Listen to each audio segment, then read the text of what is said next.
Hello everyone, how are you? In the previous lecture, we have done some of the portion of history of cell. In this class, I am continuing with the same topic, history of cell. Before that, I will tell you another terminology regarding cell.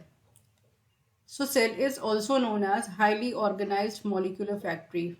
You know that the cell is known as unit of life, unit of all biological activities, unit of all metabolic activities. Another terminology or another name has been provided to cell is highly organized molecular factory. कहीं कहीं पे आपको ये भी question मिल सकता है in multiple choice. Okay. So the cell is delimited by differentially permeable membrane. What is this differentially permeable membrane or selectively permeable membrane or semi-permeable membrane? This is plasma membrane. Why it is known as differentially permeable membrane? Because it does not allow each and every particle to pass through it. Another thing about cell, that cell is capable of self-reproduction. Self-reproduction means the cell, you have read the terminology or the statement in cell theory that pre-existing cell can undergo cell division and they can reproduce or they can make or they can form the cell of their own kind. So what is this? This means that the cell is capable of self reproduction and it can make or form the same kind of cell. You have read the name of the scientist Antony von Leeuwenhoek.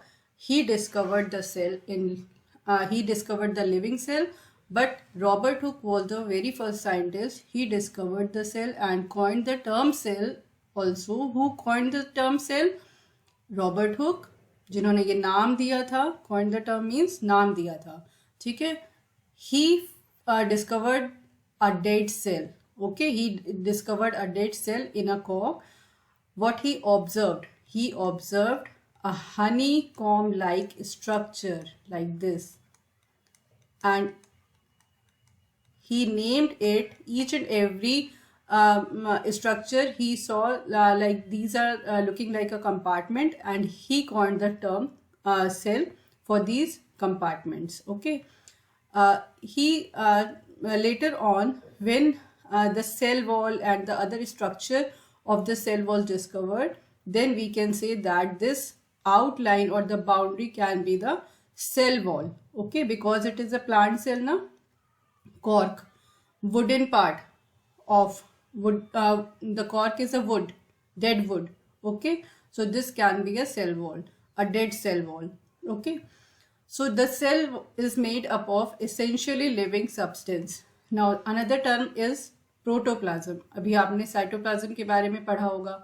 Now the new term is protoplasm. This term was given by Purkinje, another scientist. Okay.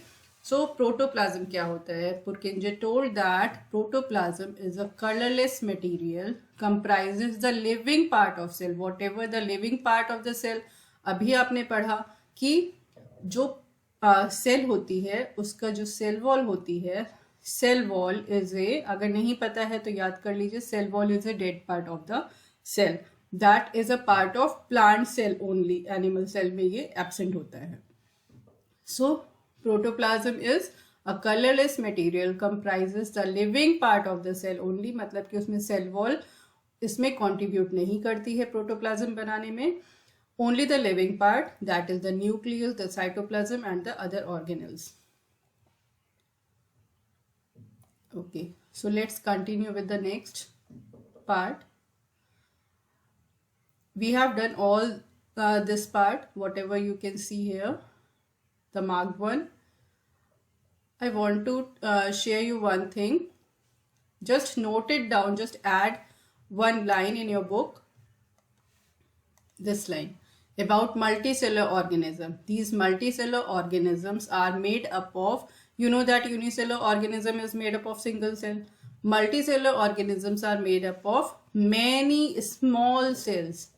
कुछ बड़ी sales हो सकती है उसमें, लेकिन ज़्यादा बड़ी नहीं होती है. बहुत छोटी छोटी माइन्यूट स्मॉल सेल्स ही होती हैं जो कंप्राइज करती हैं इन मल्टी सेलर ऑर्गेनिज्म को। अब ये स्मॉल सेल क्यों होती है? क्योंकि आपने पढ़ा होगा आरबीसी जो होती है, आरबीसी की जो शेप होती है, आरबीसी सेल का जो स्ट्रक्चर होता है वो स्फेरिकल होता है ना।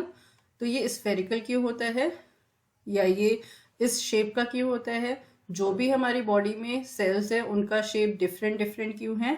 डिपेंडिंग अपॉन देयर टास्क और the work they are doing in our body. Okay, जो भी उनका फंक्शन है। These are small cells. The multicellular organisms are made up of small cells because the small cells function more effectively or efficiently and have greater relative surface area. अब यहाँ पे जो मैंने आपको आरबीसी का एग्जाम्पल दिया है तो इसका स्फेरिकल शेप क्यों होता है, सर्कुलर शेप क्यों होता है? जिससे कि ये ज़्यादा से ज़्यादा ऑक्सीजन को कैप्चर कर पाए। जो आपने पढ़ा होगा डाइजेस्टिव सिस्टम में स्मॉल इंटेस्टाइन में विलाय होते हैं, फिंगर लाइक स्ट्रक्चर है ना। तो hair like structure, finger like structure, और जो इंटेस्टाइन होती है वो बहुत कॉइल्ड होती है। तो ये सब जो स्ट्रक्चर्स दिए हुए हैं ये इस तरीके से क्यों हैं? To make more surface area for absorption, for getting the things or getting the components inside it more as they can. Okay, so why the small cells are there in multicellular organism? Because they work more effectively and have greater relative surface area, enabling more rapid communication between the cells and the environment. Okay, so this is the part that you can write down in your book. Okay, so I'm just scrolling this page. Yeah. Regarding cell theory, we have read the 2 points. Okay. In the previous lecture, I have told you that if you will add few more points, then you can gain more marks. ठीक है, अगर अब वो 1 marks का ही है, 2 marks का ही है, तो कितने ही मार्क्स आप गेन कर लेंगे। बट उसमें आप ऐड ऑन कर सकते हैं। और द मेन इम्पॉर्टेंट थिंग, जब आपसे पूछा जाए, ऑप्शंस में भी आता है, मल्टीपल चॉइस में भी आता है, जिसमें आपको बताना होता है। कुछ मल्टीपल चॉइस होते हैं जब आप जैसे कि आप कुछ एक कॉम्बिनेशन देंगे जिसमें एक से ज़्यादा आपको चॉइसेस उसमें चेक करनी होती है कि what are the correct options. तो there can be more than one.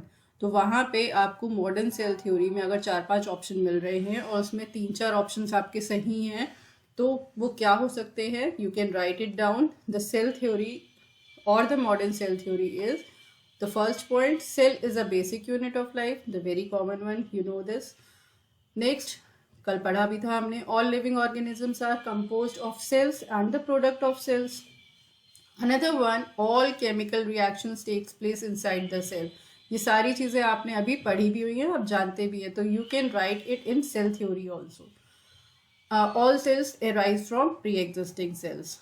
ठीक है, so this is the modern cell theory that you can get in multiple choice question। या modern cell theory में अगर आपको ये point लिखना है, cell theory भी यही है, modern cell theory भी यही है। Okay, so now the new topic we will start today. Here we can see the first part we have read yesterday, the second part the cell theory we have revised, and now in this class you are going to complete this, an overview of cell. So let's start the new topic, an overview of cell. When we are talking about the cell, we have to learn about its structure, we have to understand the structure, the activity of cell and the chemical organization of the cell. Okay, so अब जब ये paragraph हम start करेंगे उसके पहले मैं आपको कुछ और चीज़ें बताना चाह रही हूँ that is not given in your book as a introduction of the cell, but it is very much important. So जो सेल होता है उसका एक फंक्शन क्या होता है, ठीक है। जब हम स्ट्रक्चर और एक्टिविटी के बारे में बात कर रहे हैं, या ये केमिकल ऑर्गेनाइजेशन जो है इसका ऐसा क्यों है, ये सारी चीज़ें जो कंप्राइज कर रहा है एक सेल को, ये जो मेन इंपॉर्टेंट पॉइंट है कि सेल का स्ट्रक्चर ऐसा क्यों है, सेल ये एक्टिविटी क्यों परफॉर्म करे, सेल के अंदर ऐसी क्या चीज़ें हैं, कौन सा केमिकल ऑर्गेनाइजेशन है, तो इसका मेन पर्पस क्या है हमारी बॉडी के लिए या किसी भी लिविंग ऑर्गेनिज्म के लिए। This cell maintain an equilibrium with their surroundings by expenditure of energy. जब ये एनर्जी मतलब कि एक इक्विलिब्रियम मेंटेन करती है, अभी ये जो इक्विलिब्रियम है इसका एक और टर्मिनोलॉजी आता है जो हम आगे पढ़ेंगे।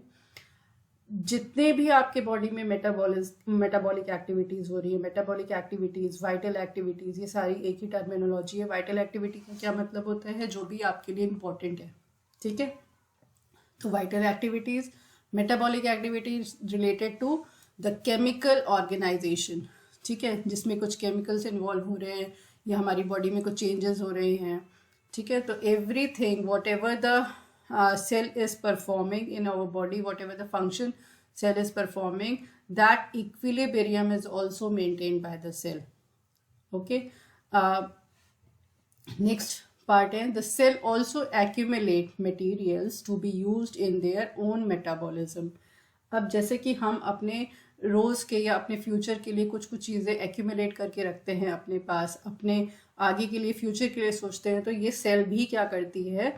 It also accumulates material to be used in their own metabolism. मतलब सेल का जो मेन फंक्शन है वो मेटाबॉलिक एक्टिविटी का ही है। अब उस मेटाबॉलिक एक्टिविटी के लिए भी क्या क्या मटेरियल्स उसको यूज करने हैं वो भी सेल अपने एक्यूमुलेट अपने पास रखती है। वो चेक करती है कि कहाँ से मुझे मिल रहे हैं। अब हम अपनी डेली लाइफ में अगर अपनी बॉडी को वो चीज़ें नहीं प्रोवाइड करेंगे जो हमारी सेल को चाहिए तो उसको कहाँ से मिलेगी? बट इट कीप्स चेकिंग कि अगर वो मेटाबॉलिक एक्टिविटी के लिए, उसको पर्टिकुलर फंक्शन के लिए वो प्रोडक्ट मिल रहे हैं, वो एलिमेंट्स मिल रहे हैं हमारी बॉडी में, so it has to accumulate for the particular metabolic activity. Now the product or accumulation of protoplasmic activity, अब ये आपने टर्म पढ़ा था प्रोटोप्लाज्म, ठीक है, इसीलिए वहां पे मैंने ये टर्म यूज किया था क्योंकि यहाँ पे मैं पढ़ाने वाली थी। प्रोटोप्लाज्मिक एक्टिविटी मतलब कि जो हमारी साइटोप्लाज्म है, cytoplasm is the main metabolic centre, मतलब जितनी भी केमिकल एक्टिविटीज होती है वो साइटोप्लाज्म में ही होती हैं। So cytoplasm, nucleus and related organelle जो भी सेल के पास है वो सारे ही प्रोटोप्लाज्म बना रहे हैं, ये सारे ही कंट्रीब्यूट कर रहे हैं प्रोटोप्लाज्मिक एक्टिविटी में। The product or accumulation of protoplasmic activity, जो भी परफॉर्म हो रहा है फंक्शन, उसकी वजह से जो एक्यूमुलेशन हो रहा है, are found in cooperating unit of protoplasm. मतलब प्रोटोप्लाज्म का भी एक सेक्शन होता है that is known as protoplast. Okay, तो वहां पे ये एक्यूमुलेशन रहता है, ये प्रोडक्ट्स वहां पे सेल इकट्ठा करती रहती है अपने लिए, ठीक है। ये बहुत ज्यादा कंफ्यूज होने की बात नहीं है, ये प्रोटोप्लाज्म का ही एक पार्ट है, ठीक है, अलग से कुछ भी नहीं है इसमें। The protoplast is of a plant cell secrete. अब मैंने आपको बताया था कि ये सेल वॉल कैसे बन रही है, वहां पे हमने अभी सबसे फर्स्ट पार्ट में हमने पढ़ा था that cell wall is a dead part of the cell, ठीक है, related to the plant cell. अब ये प्रोटोप्लास्ट ही होता है जो प्रोटोप्लाज्मिक एक्टिविटी की वजह से कुछ सिक्रीशन सिक्रीट करता है। ये प्लांट करती है, प्लांट की सेल्स करती हैं प्लांट सेल्स को प्रोटेक्ट करने के लिए, ठीक है, ये उनका अपना ही अडेप्टेशन है। The protoplast of the plant cell secretes around its self and a cell wall of cellulose. ये plant cell wall of cellulose secrete करती है अपने चारों तरफ, and it is a thick coating जो कि उसको सेल को प्रोटेक्ट करती है in adverse condition. All the protoplast along with cell wall is a plant cell. अब जब प्रोटोप्लाज्म के बाहर सेल वॉल मिल रही है तो वो किसकी सेल हो गई? प्लांट सेल की सेल हो गई। अब यहाँ पे हमने एक चीज पढ़ी कि सेल ही अपने लिए सब काम कर रही है। सेल को जो चीजें जरूरत है, जो एलिमेंट्स की जरूरत है, जो रिक्वायरमेंट्स है, प्री रिक्विजिट है उसके मेटाबॉलिक एक्टिविटीज के लिए, the cell is accumulating, keeping a check on it, है ना। तो ये जो सेल्स है ये अपने आप ही सेल्फ रेगुलेटरी भी होती है, सेल्फ रिपेयरिंग भी होती है, ठीक है ना। तो अगर सेल को कोई चीज, कोई एलिमेंट जो चाहिए सेल्फ रेगुलेशन के लिए, इक्विलिब्रियम सेट करने के लिए, मेटाबॉलिक एक्टिविटीज प्रोवाइड करने के लिए अगर नहीं मिलेगी तो हमारी बॉडी डिटोरिएट होती जाएगी, ठीक है ना, इसीलिए तो डिजीजेस होती है। The product or accumulation of protoplasmic activity, और क्या क्या प्रोडक्ट होते हैं अभी हमने क्या पढ़ा कि सेल्यूलोज होता है। सेल्यूलोज के अलावा भी हमारी बॉडी में, ह्यूमन बॉडी में या एनिमल बॉडी में भी सेल्यूलोज को छोड़ के और भी एक्यूमुलेशन प्रोटोप्लाज्म के होते हैं। प्लांट सेल में ज़्यादा होते हैं। Water, sugar, cellulose, hormones and related to similar things whatever the metabolic activities need. एक टर्मिनोलॉजी आती है homeostasis. You have read the term here, to maintain an equilibrium with their surrounding. ये क्या है? होम्योस्टेसिस ही है, ठीक है। Homeostasis human body में कैसे होता है? हमें स्वेटिंग होती है, जब हम बहुत गर्म में होते हैं तो हमारी बॉडी स्वेट रिलीज करती है, स्किन स्वेट रिलीज करती है, स्किन में ही स्वेट ग्लैंड्स होते हैं। तो ये होम्योस्टेसिस है, जिससे कि हमारी बॉडी रेगुलेट रहे, ठीक है, एक टेम्परेचर रेगुलेशन उसमें बना रहे, बहुत ज़्यादा बर्न ना हो जाए। तो ऐसे ही प्लांट सेल के पास भी होता है।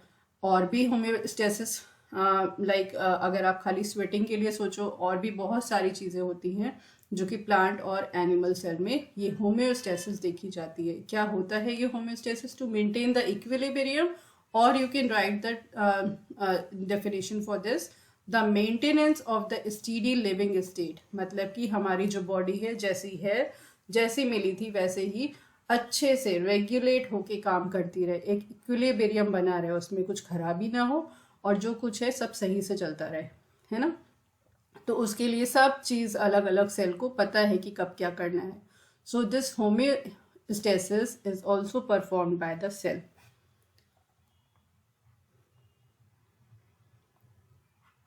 Okay, so let's start from this paragraph. Again, I have marked few of the points that you can mark in your book. Okay, let's start with overview of the cell. Overview of cell. हमने पढ़ा कि ये overview में हमें क्या पढ़ना है, कैसा स्ट्रक्चर होता है, क्या एक्टिविटी करती है और क्या केमिकल ऑर्गेनाइजेशन होता है। So let's start with this paragraph I am reading. You can just go through your book. You have earlier observed cell in an onion peel or in human cheek. ये सारी चीज़ें आप बहुत पहले से पढ़ते हुए आ रहे हो, है ना। लाइक अनियन पील में, ह्यूमन चीक में ही सेल को स्कूल में एक्सपेरिमेंट में कराया जाता है। ह्यूमन चीक सेल तो नहीं ली जाती है, बट अनियन पील सेल में ही आप देख सकते हैं। Let us recollect their structure. The onion cell is a very typical plant cell. It has distinct cell wall as its boundary. ठीक है, याद आया ना, अभी हमने पढ़ा था कि प्लांट सेल के पास एक सेल वॉल होती है। सेल वॉल क्या है? आउटर बाउंड्री है जो कि सेल को प्रोटेक्ट करती है, ठीक है। Okay, outer boundary, and just within it is a cell membrane, and this cell wall is containing the cell membrane inside it. Next, coming on to human cheek cell. This human cheek cell is only this is lacking the cell wall because it is an animal cell. So this does not have the cell wall. It only has the outer membrane that the plant cell is having inside the cell wall. Outer membrane as the delimiting structure of the cell. Inside each cell there is a dense membrane. अब जब cell की बात करते हैं तो आपको structure कैसा दिखेगा सेल का? Like this. अगर हम एनिमल सेल बना रहे हैं, चलो प्लांट सेल बना लेते हैं, डबल मेम्ब्रेन कर देते हैं इसको। ये outer layer is cell wall and inner layer is cell membrane or plasma membrane. बहुत सारी टर्मिनोलॉजी एक ही चीज़ों को बायोलॉजी में दी हुई है। सो सेल वॉल और सेल मेम्ब्रेन आपको पता चल गया। अब इसके अंदर एक बहुत ही ज़्यादा डिस्टिंक्ट, जो कि आपको समझ में आ सकता है जब आप माइक्रोस्कोप में इसको स्टडी करोगे सेल को, तो इस तरीके से एक स्ट्रक्चर दिखता है, दैट इज न्यूक्लियस, सेंटर में, almost in the centre of the cell. This nucleus contain chromosome which in turn contain genetic material DNA. अब इसी क्रोमोजोम में क्या होता है, इसी न्यूक्लियस में क्या होता है, जेनेटिक मटेरियल डीएनए भी प्रेजेंट होता है, ठीक है। The cells that have membrane bound nuclei. Okay, so eukaryotic और प्रोकैरियोटिक। अब हम यहाँ पे एक और न्यू टर्मिनोलॉजी पढ़ रहे हैं, यूकैरियोटिक एंड प्रोकैरियोटिक। जब हम बात करते हैं कैरी ऑन, देखो प्रोकैरियोटिक और यूकैरियोटिक में ये वर्ड आ रहा है कैरी ऑन, तो ये किसके ऊपर डिपेंड कर रहा है या इसका मतलब क्या है, द न्यूक्लियस। ठीक है, तो अब अगर ये यूकैरियोटिक है मतलब कि हमारा ये न्यू न्यूक्लियस है इसमें, और अगर ये प्रोकैरियोटिक है तो मतलब कि ये प्रिमिटिव न्यूक्लियस है, प्रिमिटिव। ठीक है, या हम बात करें प्रिमिटिव सेल की और न्यू सेल की। अब ये प्रिमिटिव और न्यू क्या है, जब हमारी अर्थ ओरिजिन हुई थी, जब हमारी अर्थ बन रही थी, तो उस टाइम पे कुछ बैक्टीरियाज, कुछ माइक्रो ऑर्गेनिजम्स डेवलप हुए थे, तो वो उस टाइम की वजह से वो जो माइक्रो ऑर्गेनिज्म थे, दोज आर प्रोकैरियोटिक सेल्स। ठीक है, तो ये प्रोकैरियोटिक सेल, इसी वजह से प्रो वर्ड इसके लिए यूज किया गया है, दैट इज प्रिमिटिव। और क्या मतलब होता है इसका, primitive cells are having the nucleus which is not membrane bound। अब इसके लिए एक और टर्म होती है incipient nucleus, the nucleus which lack the cell membrane। okay, so incipient nucleus is present in prokaryotic cell, but the eukaryotic cell is the new one, new cell, modern cell, whatever you can say or learn by it। तो ये eukaryotic cell में क्या होता है, membrane bound nuclei होती है। ठीक है, तो आपने दो चीजें पढ़ी यहाँ पे, eukaryote and prokaryote. Eukaryotes are the organism that are having eukaryotic cell.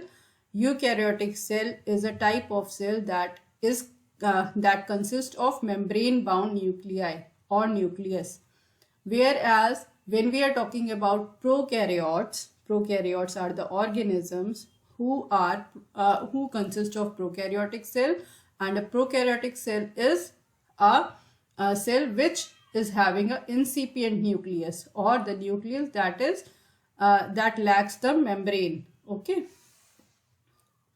next, in both prokaryotic and eukaryotic cell, the semi-fluid matrix is called cytoplasm। This cytoplasm is common to both of the cell। ठीक है, and occupies the volume of cell। जितनी बड़ी cell है उस पूरी cell में ये cytoplasm cover करता है। नेक्स्ट, एक बहुत इंपॉर्टेंट, ये रेड मार्क से मैंने कवर किया हुआ है, जो ये स्टेटमेंट है, ये बहुत सारे कॉम्पिटिटिव एग्जाम्स में ये एज इट इज क्वेश्चन पूछा गया है, कहीं कहीं पे फिल इन द ब्लैंक्स की टाइप में भी पूछा गया है। The cytoplasm, the fill in the blanks में क्या पूछा गया है, सिर्फ ये साइटोप्लाज्म आपको वहां पे फिल करना है, और बाकी सारा स्टेटमेंट यहीं से लिया गया एनसीईआरटी से। The dash is the main arena of cellular activities. मैंने अभी आपको बताया साइटोप्लाज्म में ही सारी मेटाबॉलिक एक्टिविटीज, सारी केमिकल रिएक्शंस होती हैं। The cytoplasm is the main arena of cellular activities in both the plants and animal cell. Various chemical reactions occur in it to keep the cell in the living state। Understood? बहुत सारी metabolic activities होती है, vital activities होती है, जिसकी वजह से cell living state में रह पाए या वो ठीक ठाक रह पाए, उसका इक्विलिब्रियम बना रहे। ठीक है, Besides the nucleus, अभी हमने न्यूक्लियस पढ़ा और भी बहुत सारी चीजें पढ़ी, सेल वॉल पढ़ी। बिसाइड न्यूक्लियस, अब ये यूकैरियोटिक सेल में और भी बहुत कुछ होता है। Beside nucleus the eukaryotic cell have other membrane bound structure, मतलब कि डबल मेम्ब्रेन स्ट्रक्चर्स होते हैं, या वो स्ट्रक्चर जिनके ऊपर एक और मेम्ब्रेन होती है। ठीक है, membrane bound structure, distinct structure, distinct मतलब कि you can see under the microscope very properly, called organelles. These organelles are present in cytoplasm। okay, nucleus के साथ साथ साइटोप्लाज्म में ये ऑर्गेनल्स भी प्रेजेंट होते हैं। यूकैरियोट्स में ये मेम्ब्रेन बाउंड ऑर्गेनल्स होते हैं, like endoplasmic reticulum, Golgi complex, lysosome, mitochondria, microbodies and vacuoles. But the important thing is prokaryotic cell lack such membrane bound organelles. तो ये आपका एक डिफरेंस आपका रेडी हो गया। नेक्स्ट आते हैं राइबोसोम्स पे। This paragraph is very much important for you. Okay, ribosomes are non membrane bound organelles. Ribosomes present होते हैं प्रोकैरियोट्स में और यूकैरियोट्स में, बट यहाँ पे क्या होता है, ribosomes are non membrane bound organelles, जो कि यूकेरियोट्स में भी आपने अभी पढ़ा. These are present in both type of cell. Within the cell, ribosomes are found not only in cytoplasm, है ना, बाकी जितने भी ER है, गोल्जी कॉम्प्लेक्स है, ये तो साइटोप्लाज्म में ही मिल रहा है.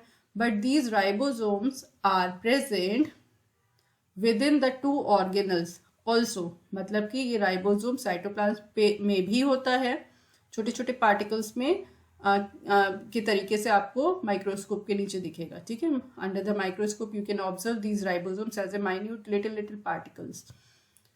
But also within the two organelles, ये राइबोसोम और भी दो जगह पे मिलते हैं, जैसे कि क्लोरोप्लास्ट में मिलता है, माइटोकॉन्ड्रिया में मिलता है, और इंडोप्लाज्मिक रेटिकुलम. जब हम इंडोप्लाज्मिक रेटिकुलम का स्ट्रक्चर पढ़ेंगे तो एक आप पढ़ेंगे रफ एंडोप्लाज्मिक रेटिकुलम, एक आप पढ़ेंगे स्मूथ एंडोप्लाज्मिक रेटिकुलम.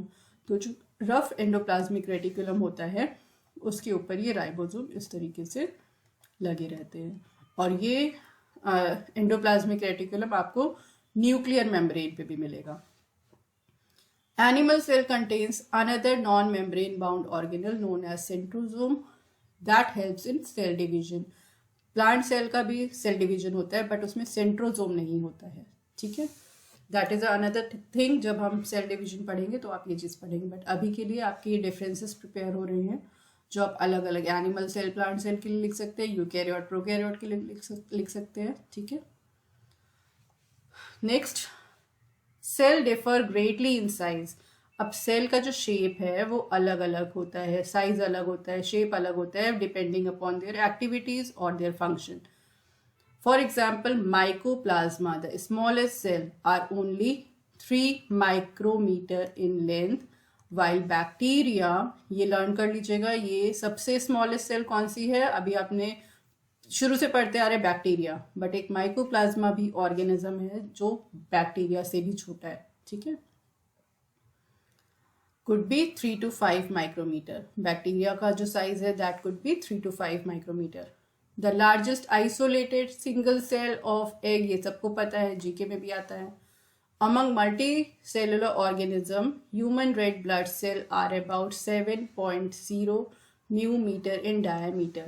ठीक है, ये जो इसका डायमीटर होता है स्फेरिकल होता है, तो इसका ये 7.0 μm और micrometre in diameter. The nerve cell are some of the longest cell. अभी आपने कौन क्या क्या पढ़ रहे हैं, आप इसके साइज पढ़ रहे हैं. ठीक है, जो सबसे स्मॉलेस्ट है mycoplasma, then bacteria, largest cell the egg of ostrich, then the human blood cell, ये डायमीटर के अकॉर्डिंग आपको स्फेरिकल शेप की मिल रही है तो उसका डायमीटर आप पढ़ रहे हो. Longest cell are the nerve cell. Cell also vary greatly in shape. They may be disc like polygonal, columnar. आपने क्लास 9th में टिश्यू चैप्टर पढ़ा होगा. In that chapter you have learn about the different type of tissues, different type of cells. Okay, they can be regular और irregular. The shape of cell may vary with the function they perform. अभी बार बार हमने यही पढ़ा कि ये function पे depend करता है कि इनका शेप कैसा होगा, साइज कैसा होगा. Okay, so this is all about this class. Here are some diagrams of red blood cell, white blood cell. क्या शेप होते हैं, राउंड होता है, बाइकॉनकेव होता है, अमीबॉइड होता है, लॉन्ग एंड नैरो. ठीक है, तो इस तरीके से यहाँ पे आप कुछ सेल्स के नेम्स याद कर सकते हैं उनके स्ट्रक्चर पे जो बेस्ड है. ठीक है, so this is all about this class. From the next class I will take one small multiple choice test. ठीक है, we will start from the test, then we will continue with this prokaryotic cell. Okay, so take care, bye bye.